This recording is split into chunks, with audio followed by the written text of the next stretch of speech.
Hi friends, good morning. 6:30 ಗುರುವಾರ ಬ್ಲಾಗ್ನ ಬೆಳಗ್ಗೆಯಿಂದನೇ ಶುರು ಮಾಡಿಬಿಟ್ಟಿದ್ದೀನಿ. ಏನಂತ ಅಂದರೆ, ಈಗ ನನಗೆ ಗೊತ್ತು 2 ಟೈಮು ಶೆಡಲ್ ಆಡ್ತಾಯಿದ್ವಿ ನಾನು ನಮ್ಮ ಅತ್ತಿಗೆದಿರೆಲ್ಲ. ಹಾಗಾಗಿ ಹೊರಟಿದ್ದೀನಿ. ಸಿಂಚು ಬಾಗಿಲಿಗೆಲ್ಲ ನೀರು ಹಾಕ್ಬಿಟ್ಟು ಅವಳು ಬಂದು ಜಾಯ್ನ್ ಆಗ್ತಾಳೆ. ಸರಿ ಫ್ರೆಂಡ್ಸ್, ಫಸ್ಟ್ ಟೈಮ್ ಯಾರಾದರೂ ನನ್ನ ವೀಡಿಯೋಸ್ನ ನೋಡ್ತೀರಾ ಸಬ್ಸ್ಕ್ರೈಬ್ ಮಾಡ್ಕೊಳ್ಳಿ, ಲೈಕ್ ಮಾಡಿ, ಕಾಮೆಂಟ್ ಕೂಡ ಮಾಡಿ.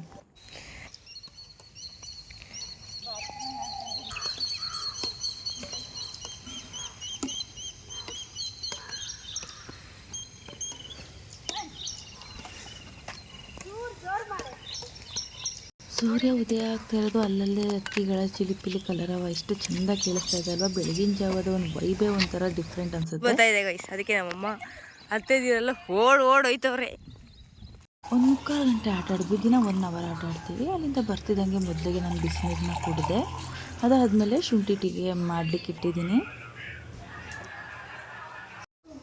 ಹಾಗೆ ತಿಂಡಿಗೆ ಅವಲಕ್ಕಿ ಉಪ್ಪಿಟ್ಟು ಮಾಡ್ತಾ ಇದ್ದೀನಿ. ಜೊತೆಗೆ ಇವಾಗ ಹಾಸನ್ಗೆ ಹೋಗಬೇಕು ದೇವರಾಜು ಕರ್ಕೊಂಡು. ಅವ್ರು ಆರಾಮಿದ್ದಾರೆ, ನನಗೆ ತುಂಬ ಭಯ, ಸ್ವಲ್ಪ ಸುಸ್ತು ಅಂತಂದರೆ ನಾನು ಸ್ವಲ್ಪ ಹೆದರ್ಕೊತೀನಿ. ಹಾಗಾಗಿ ಕಂಪ್ಲೀಟ್ ಅಥವಾ ಸ್ಕ್ಯಾನಿಂಗ್ ಈ ಥರ ಏನಾರು ಮಾಡಿಸ್ಕೊಂಡು ಒಂಚೂರು ನೀಟಾಗಿ ತೋರಿಸ್ಕೊಂಡು ಬರೋಣ ಅಂತ ಅಷ್ಟೇ. ಆ್ಯಕ್ಚುಲಿ ಈ ಗಾಜಿನ ಜಾರ್ಗಳು ಏನಿದೆ, ಇದು ರೀಸೆಂಟಾಗಿ 1 ವೀಕ್ ಆಯಿತು ಪರ್ಚೇಸ್ ಮಾಡಿ. ಎಷ್ಟು ಬಿತ್ತು ಗೊತ್ತಾ, ಬರೀ 20 ರೂಪೀಸಿಗೆ ಸಿಕ್ತು ನನಗೆ ಈ ಒಂದು ಗ್ಲಾಸ್ ಜಾರು. ಎಷ್ಟು ಕ್ವಾಲಿಟಿ ಇದೆ ಗೊತ್ತಾ. ನಮ್ಮ ಪಕ್ಕದಲ್ಲೇ ರಿಲಯನ್ಸ್ ಮಾರ್ಟ್ ಇದೆ, ಅಲ್ಲಿ ಆಫರ್ ಬಿಟ್ಟಿದ್ರು 20 ರೂಪಾಯಿಗೆ ಒಂದು ಗ್ಲಾಸ್ ಜಾರ್ನ. ಹೆಚ್ಚು ಕಮ್ಮಿ ಒಬ್ಬರು ಊಟ ತೊಗೊಂಡೋಗ್ಬೋದು, ಅಷ್ಟು ಚೆನ್ನಾಗಿದೆ ಕ್ವಾಲಿಟಿ.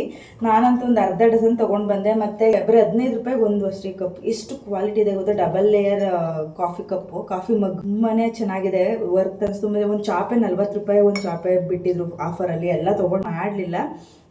ಒಂದು ಸಣ್ಣ ಕ್ಲಿಪ್ಪಿಂಗ್ ಹಾಕ್ತೀನಿ, ನೋಡ್ಕೊಂಡು ಬನ್ನಿ. ಈ ರೀತಿಯಾಗಿ ಆಫರ್ ಇತ್ತು. ಅದರಲ್ಲಿ ನಾನೊಂದು ಅರ್ಧ ಡಜನ್ ತೊಗೊಂಡೆ. ಹಾಗೆ ಇಷ್ಟು ಐಟಮ್ಸ್ನ ತೊಗೊಂಬಂದೆ. ಬರೀ 300 ರೂಪಾಯಿ. ಕಾಯಿ ತುರಿ ಹಾಕ್ಲಿಕ್ಕೆ, ಊಟ ತೊಗೊಂಡು ಹೋಗ್ಲಿಕ್ಕೆಲ್ಲ ತುಂಬ ಚೆನ್ನಾಗಿ ಅನಿಸುತ್ತೆ. ಇಷ್ಟು ತಗೊಂಡಿದ್ದೆ.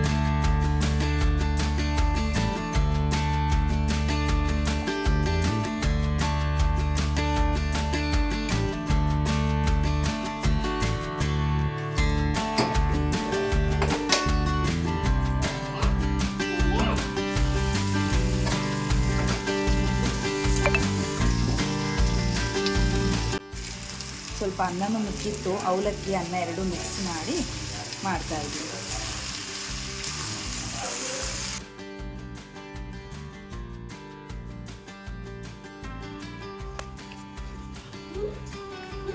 ಚಿಟ್ಟೆ ಚೆನ್ನಾಗೈತೇನೆ?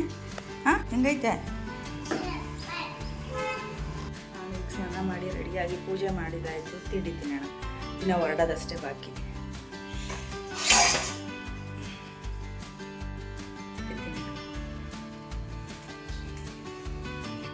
ತಿಂದಿದ್ದಾಯಿತು. ದೇವರಾಜು ಕೂಡ ರೆಡಿಯಾಗಿ ನಿಂತಿದ್ದಾರೆ ನೋಡಿ. ಇದೇ ಕಾರ್ಡ್, KSRTC ಆರೋಗ್ಯ.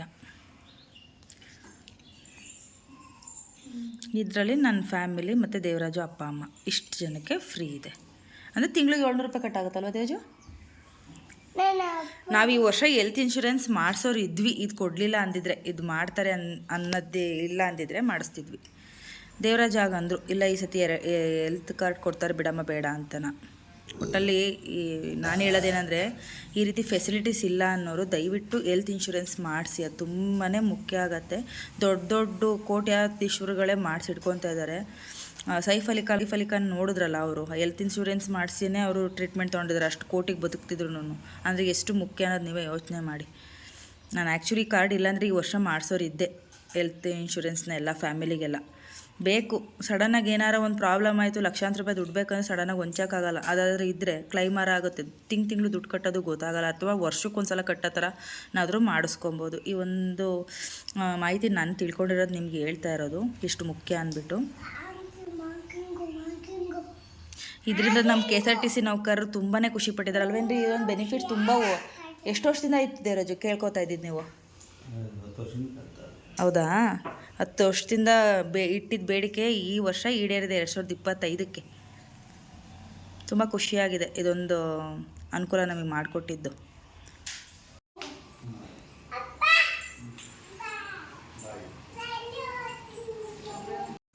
ಈಗ ನಾವು ಹೊರಟ್ವಿ. ಕರೆಕ್ಟಾಗಿ 10 ಗಂಟೆಗೆ ಮನೆ ಬಿಡ್ತಾಯಿದ್ದೀವಿ. ಅಲ್ಲಿಗೆ ಹೋಗೋದ್ರಲ್ಲಿ 11 ಕಾಲ ಆಗತ್ತೆ.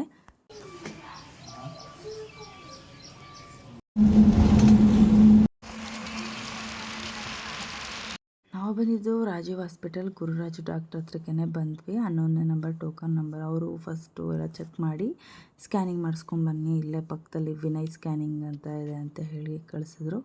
ಇಲ್ಲಿಗೆ ಬಂದ್ವಿ. ಸಿಕ್ಕಾಪಟ್ಟೆ ಜನ ಇದ್ದರು. ಹೆಚ್ಚು ಕಮ್ಮಿ 1.5 ಗಂಟೆ 2 ಗಂಟೆ ವೆಯ್ಟ್ ಮಾಡಿ ಕರೆಕ್ಟಾಗಿ 1:15ಗೆ ಅವ್ರು ದೇವರಾಜನ್ನ ಕರೆದ್ರು. 2 ಕಾಲಿಗೆಲ್ಲ ಅವ್ರು ಹೊರಟ್ಬಿಡ್ತಾರೆ ಡಾಕ್ಟ್ರು. ಅಷ್ಟೊತ್ತಿಗೆ ಸದ್ಯ ಬೇಗ ಸ್ಕ್ಯಾನಿಂಗ್ ಆಗಿ ರಿಪೋರ್ಟ್ ಕೊಟ್ಟರು. ತೊಗೊಂಡೋಗಿ ಡಾಕ್ಟ್ರಿಗೆ ತೋರಿಸ್ಬಿಟ್ಟು ನಾವು ಊಟಕ್ಕೆ ಬಂದ್ವಿ. ಲೇಟಾಗಿಬಿಟ್ಟಿತ್ತು, 2:30 ಆಗಿತ್ತು. ಹೊರಗಡೆಗೆ ಬಂದಾಗ ಅಲ್ಲೇ ಇದ್ದಂಥ ಒಂದು ನಾನ್ ವೆಜ್ ಹೋಟೆಲ್ಗೆ ಹೋಗಿ ನಾನು ಚಿಕನ್ ಬಿರಿಯಾನಿ ಕಬಾಬ್ ತೊಗೊಂಡೆ. ಅವರು ಮಟನ್ ಬಿರಿಯಾನಿ ತೊಗೊಂಡ್ರು. ನನಗೇನು ಅಷ್ಟು ಇಷ್ಟ ಆಗಲಿಲ್ಲ. ನನಗೆ ಸಾಮಾನ್ಯ ನಾನು ಹೊರಗಡೆ ನಾನ್ ವೆಜ್ ತಿನ್ನೋಕ್ಕೆ ಇಷ್ಟಪಡಲ್ಲ. ಇವ್ರು ಫೋರ್ಸ್ಫುಲಿ ಕರ್ಕೊಂಡೋದ್ರು. ನನಗೆ ಸ್ವಲ್ಪನೂ ಇಷ್ಟ ಆಗಲಿಲ್ಲ ಬಿರಿಯಾನಿ. ಬಾಸುಮತಿ ರೈಸಿಂದು ನನಗೆ ಬಿರಿಯಾನಿ ಇಷ್ಟ ಆಗೋದಿಲ್ಲ. ಜೀರಾ ರೈಸು ಸ್ವಲ್ಪ ಮಿಕ್ಸ್ ಇರಬೇಕು, ಹಂಗಾರೆ ತಿಂತೀನಿ. ಬರೀ ಬಾಸುಮತಿ ರೈಸ್ ಆದರೆ ಇಷ್ಟ ಆಗಲ್ಲ. ನಾನು 1 ಪ್ಲೇಟ್ ಚಿಕನ್ ಬಿರಿಯಾನಿಯಲ್ಲಿ ಅರ್ಧ ತಿಂದು ದೇವರಾಜಿಗೆ ಕೊಟ್ಟೆ. ಕಬಾಬು ಅಷ್ಟೇ ಬೆಂದೇ ಇರಲಿಲ್ಲ. ಫುಲ್ ಕಬಾಬ್ ವೇಸ್ಟ್ ಮಾಡಿ ಬಂದಿದ್ದೀವಿ. 1 ಪೀಸು ತಿಂದಂಗೆ ಅಂದರೆ ಒಳಗಡೆ ಹಸಸಿ, ಮೇಲ್ಗಡೆ ಮಾತ್ರ ಇದಾಗಿತ್ತು. ಅವ್ರಿಗೆ ಹೇಳೇ ಬಂದೆ. 750 ರೂಪಾಯಿ ಬಿಲ್ ಮಾಡಿದ್ರು. ಹೇಳೇ ಬಂದೆ ಕಬಾಬ್ ವೇಸ್ಟ್ ಆಯಿತು. ಸುಮ್ಮನೆ ನೀಟಾಗಿ ಕರೆದಿರಲಿಲ್ಲ, ದುಡ್ಡು ನಾವು ವರ್ತಿಲ್ಲ ನೀವು ಕೊಟ್ಟಿದ್ದು ಊಟಕ್ಕೆ ಅಂತ ಅಂದ್ಬಿಟ್ಟೆ ಬಂದೆ. ಅದಾದಮೇಲೆ ಊಟ ಮುಗಿಸ್ಕೊಂಡು ಡೈರೆಕ್ಟು ನಾವು ಬಸ್ ವೇಟ್ ಮಾಡಲಿಕ್ಕೆ ಸ್ಮಾರ್ಟ್ ಬಜಾರ್ ಇದೆಯಲ್ಲ ಅದ್ರ ಆಪೋಸಿಟ್ ನಿಂತ್ಕೊಂಡಿದ್ವಿ. ಹಂಗೆ ಒಂದು ವಿಡಿಯೋ ಮಾಡಿಕೊಂಡೆ.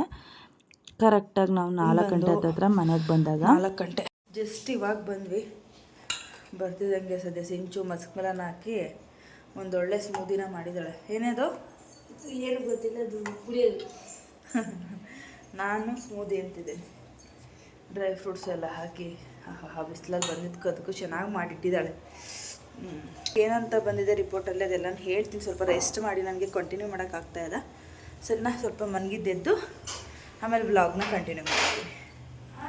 ಹಾಗೆ ಮನಗಿದ್ದೆದ್ದು ರಾತ್ರಿ ಊಟಕ್ಕೆ ರೊಟ್ಟಿ ಮಾಡಿ ಬೆಂಡೆಕಾಯಿ ಪಲ್ಯ ಮಾಡೋಣ ಅಂದ್ಕೊಂಡೆ. ನನಗೂ ಸಿಕ್ಕಾಬಿಟ್ಟೆ ಸಾಕಾಗಿತ್ತಲ್ಲ. ದೇವರಾಜೆ ಟೊಮೆಟೊ ಎಲ್ಲ ಹೆಚ್ಕೊಟ್ರು, ಬೆಂಡೆಕಾಯಿನ ಅವರೇ ಹೆಚ್ಕೊಟ್ರು. ಇಲ್ಲಿ ಹುರಿಯೋದಕ್ಕೆ ಬಂದೆ ನಾನು. ರೊಟ್ಟಿ ಹಸಿಗೆಲ್ಲ ಕಲಿಸಿಟ್ಟಿದ್ದೀನಿ.